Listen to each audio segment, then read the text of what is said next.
बुद्धि से भरा बर्तन। एक बार की बात है, राजा अकबर और उनके प्रिय बीरबल के बीच कुछ मनमुटाव हो गया। इसके चलते राजा ने बीरबल को राज्य से दूर जाने की सजा दे दी।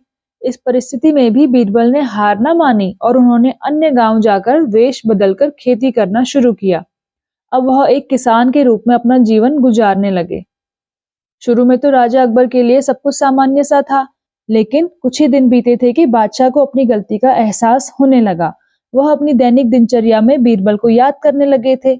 जब भी उनके समक्ष कोई मुश्किल परेशानी आती तो उन्हें बीरबल की कमी खूब खलती थी। एक दिन राजा अकबर से रहा ना गया। उन्होंने अपने सेनापति को बुलाया और उन्हें बीरबल को ढूंढ लाने का आदेश दिया। राजा की आज्ञा अनुसार हर गांव, हर गली में बीरबल की खोज शुरू की गई। सभी सैनिकों ने हर एक कोना छान मारा, लेकिन वे बीरबल को ढूंढ न सके। बादशाह को जब इस बात की जानकारी मिली तो वे बड़े निराश हुए। अब बीरबल से मिलने की उनकी बेचैनी और बढ़ने लगी थी। अचानक बादशाह के मन में एक उपाय आया।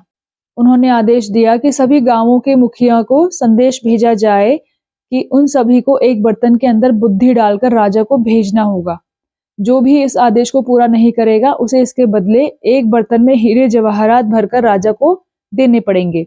सभी गांववासी बादशाह के इस अजीबोगरीब आदेश को सुनकर परेशान थे। सभी यह सोचकर हैरान थे कि बुद्धि को किस तरह एक बर्तन में भरा जाए। बुद्धि तो सभी के पास उपलब्ध थी, लेकिन उसे किस तरह एक बर्तन में डालना है, यह सोचकर सभी परेशानी में थे। ऐसा न कर पाने की अवस्था में उन्हें उसी बर्तन को कीमती हीरे जवाहरातों से भरना था, जो कि इससे भी बड़ी समस्या थी। वहीं जिस गांव में बीरबल एक सामान्य किसान का वेश बनाकर रह रहे थे, वहां भी राजा का यह आदेश चर्चा का विषय बना हुआ था। गांव के सभी बड़े बुजुर्ग निराश होकर बैठे हुए थे कि वहां बीरबल आए और उन्होंने कहा कि वह इस समस्या का समाधान निकाल सकते हैं।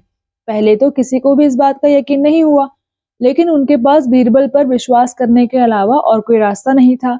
इसलिए इस काम की बागडोर बीरबल को ही सौंपी गई। उस वक्त गांव में तरबूज की फसल उगाने का समय था। बीरबल ने तरबूज के पौधे की एक बेल को एक बर्तन में डाला। धीरे धीरे उस बेल में तरबूज का फल लगने लगा और समय के साथ ही तरबूज ने बर्तन का आकार ले लिया। जैसे ही बर्तन तरबूज से पूरा भर गया, बीरबल ने बेल को फल से अलग किया और उस बर्तन को तरबूज समेत राजा के दरबार में भिजवा दिया।